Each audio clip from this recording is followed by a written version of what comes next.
Минем өчен интернетта танышу җайлары урамда танышуга караганда, чөнки уялу бар кешедә, ул курка, анда инде әзрәк сорауларны да бирергә була. Уялу аркасында яшьләр күбрәк үтеп китәләр, аннан инде интернет челтәрләрендә эзлиләр. Чөнки яшәргә алай җайлырактыр дип уйлыйм.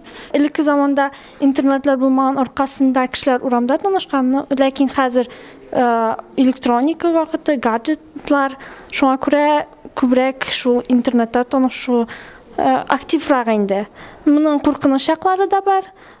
Шул ук вакытта җайлы яклары да бар. Куркыныч ягында син кешене белеп бетермисең, бәлки ул маньяк булырга мөмкин. Һәм тагын бер зур минусы ул кешенең төрле шәһәрләрдән булырга, кайбер чакта инде төрле илләрдән үк булып, аларның очрашу мөмкинлеге юк.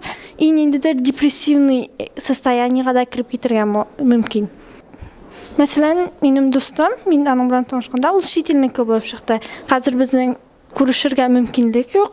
Шуңа күрә авыррак күрәсе килә инде кешене.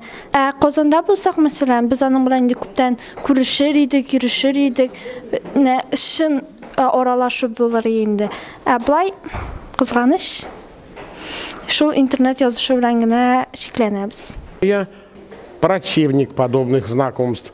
Когда оно ведь наживую, то оно ведь проще. Понимаете, вот когда человека можно пощупать, то ну так проще.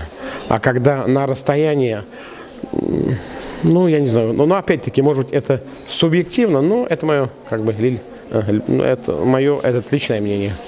Танышу гомумән әйткәндә начар әйбер түгел. Менә нинди цельләр, нинди нәрсә өчен танышалар яшьләр. Менә ансы кызыклы сорау, почему? Потому что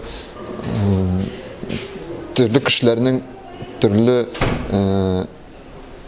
уйлары, фикерләре һәм безнең нравственный дөньяда төрле цельләр преследовать итәргә могутлар танышу өчен.